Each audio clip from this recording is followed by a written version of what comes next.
Direct ici depuis le ponton d'honneur pour l'arrivée du bateau sur le Facebook Live de la Transat Jacques Vabre Normandie Le Havre.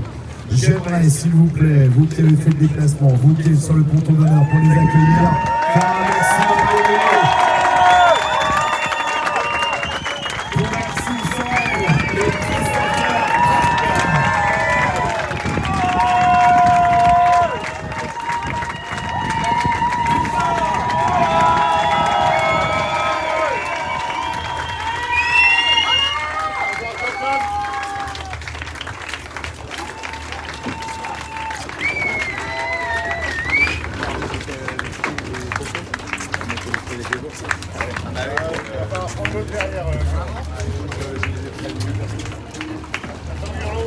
voilà, on va laisser s'il vous plaît bien évidemment l'équipe procéder à la sécurisation de la route.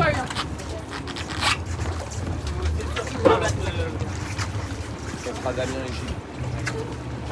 L'arrière, plus ou moins. Transfert, Yolo.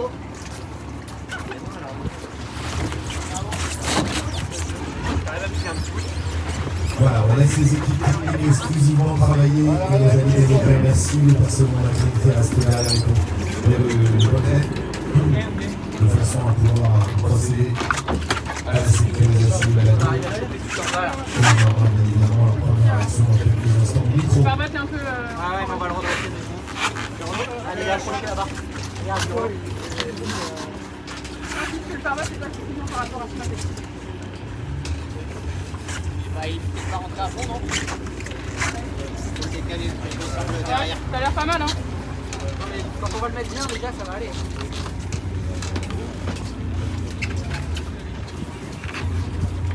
C'est un peu sur le feuille. Oh, il est fielleux.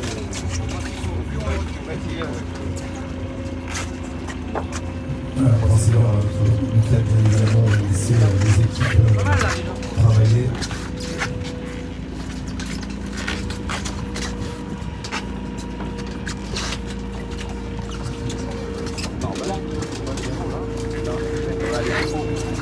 Jeff, ça te va pour toi?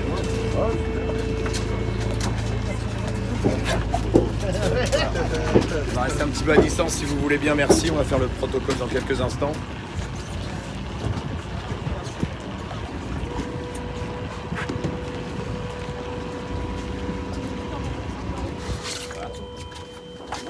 Mesdames et messieurs, Maxime Sorel, Christopher Pratt.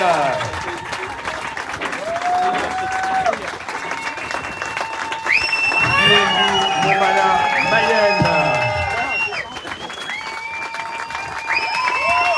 Applaudissements pour eux, s'il vous plaît. Eh ben, il y a du monde. Merci d'être là.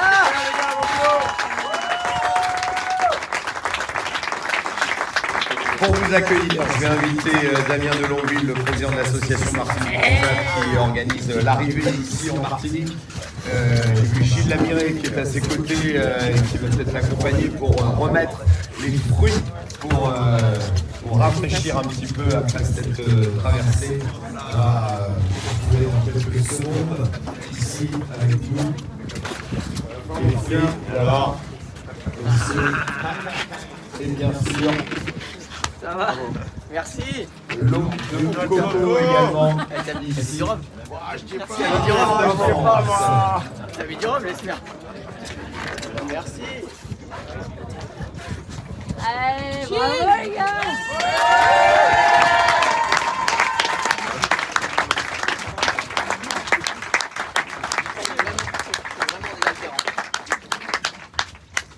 voilà, on va recueillir vos premières impressions. Bah, merci d'être là. Hein. Je pensais pas avoir autant de monde.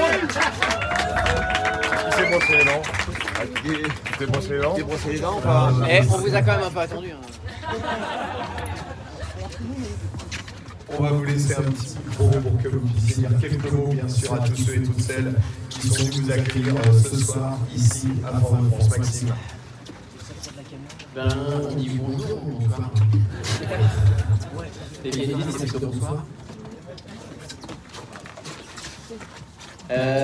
Non, bah merci de cet accueil. On s'attendait pas à avoir autant de monde. ravi d'être arrivé en Martinique. Moi, j'ai pas pu faire cette première édition qui est arrivée en Martinique et je suis très content d'être ici. Et il faut qu'on parle de la course, j'imagine. Ce que tu as envie de dire. Non, et voilà, on est un peu fatigué, là, la fin était pas simple. Et puis, rien n'a été simple maintenant cette course. Et en tout cas, je suis ravi d'avoir fait cette tournée de Jacques Vabre avec Christopher. C'était chouette. On s'est pas tout le temps marré, mais globalement on s'est marré. Quand on se marrait pas, c'est parce que les conditions étaient pas avec nous, mais sinon on a passé du bon temps et peut-être que la prochaine on en reprendra. Carrément. Je laisserai avec la presse. J'ai bien compris qu'il fallait pas te faire.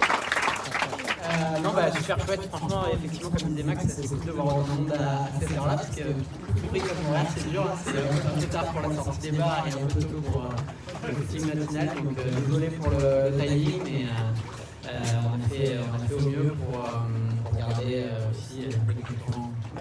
Voilà. Et puis, je laisse mon micro du coup. On va laisser la presse vous poser encore des questions. Applaudissements s'il vous plaît pour Max.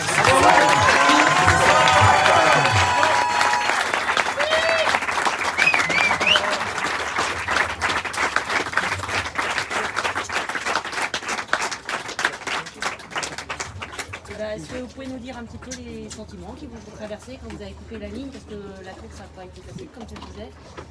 Qu'est-ce qu'il emporte comme impression? Alors on avait déjà l'impression d'avoir passé la ligne, parce qu'on s'est un petit peu arrêté pour attendre justement tous ces gens-là. Et c'était un peu une course hors du commun, du début à la fin, avec un départ décalé, pas forcément tout de suite dedans quand on part, parce que il s'est passé 9 jours où on ne savait que faire. Et après, un taux de réussite tellement faible qu'on n'en revenait pas. Il y a des gens devant nous qui ont fait des plus grosses erreurs de nav et qui s'en sortent. Donc c'est bien, ça veut dire qu'on n'a pas fait trop de conneries. On peut être assez fier de la trajectoire qu'on fait. Maintenant, voilà, il y a plein de choses qui font que on ne peut pas aller plus vite et on est amputé d'une voile qui nous manque. Un aérien qui est merveilleux d'ailleurs. Il nous a quand même servi, mais en tête de mât il n'y a plus rien. Et donc voilà, plein de choses qui font que on n'a pas pu être à 100%. Les bateaux neufs vont vite. C'est incroyable. Je ne sais pas ce que ça va donner sur le Vendée Globe, mais dans les mers du Sud, je pense qu'il faut vraiment aller vite. Et on a beaucoup appris sur le bateau. C'est que du plus.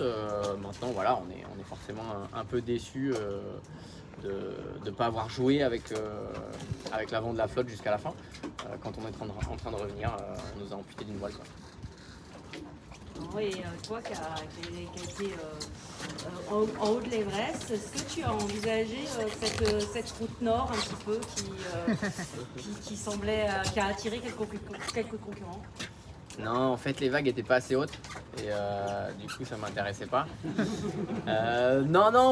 C'est sûr qu'on l'a regardé cette route plein de fois, elle nous a fait un peu peur sur les routages, on est allé quand même beaucoup plus vite que ce qu'on pensait sur la route sud. Et au final, Teamwork gagne une place si on prend son classement au moment où elle décide d'aller dans le nord et le nôtre, elle gagne qu'une place. Donc c'était très engagé, on aurait fait une course quasiment seule. Là on était au contact en permanence avec tout le monde, on avait les vitesses de tout le monde et on a beaucoup plus appris et beaucoup plus travaillé sur le bateau en faisant la route sud, donc aucun regret.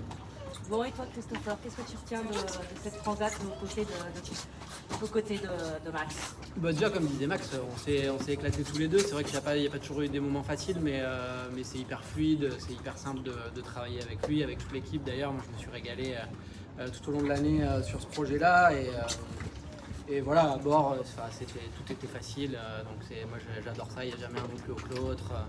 On est d'humeur égale tout le temps, donc ça c'était vraiment chouette, même si effectivement des fois on se plaignait un peu de notre manque de réussite. Après beaucoup de frustration parce que on rate un petit moment aux Canaries où ça s'étire un peu par devant.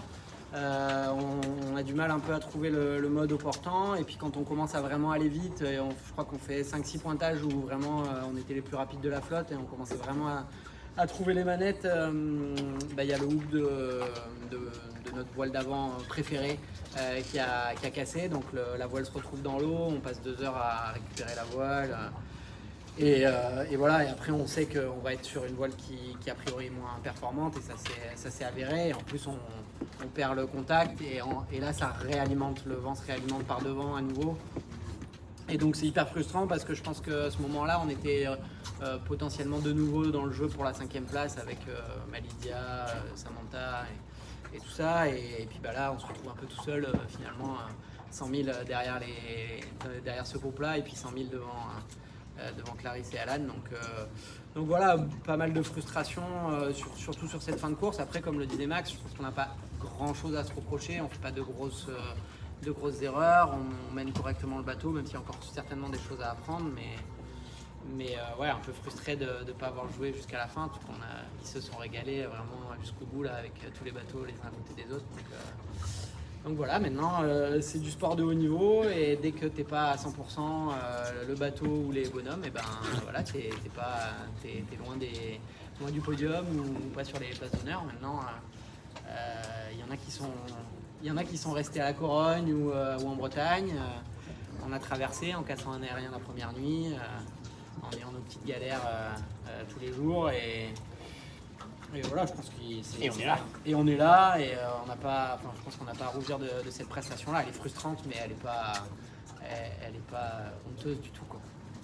On est quand même dans le top 10 On est dans les points. D'une élite de course large.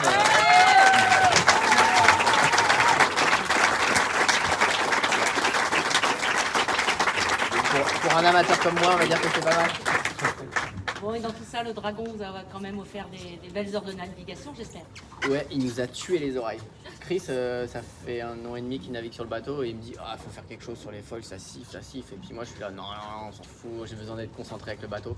Et là on allait tellement vite, c'est juste insupportable. Donc, je pense qu'on a perdu l'audition. Moi j'avais déjà qu'une oreille, alors là.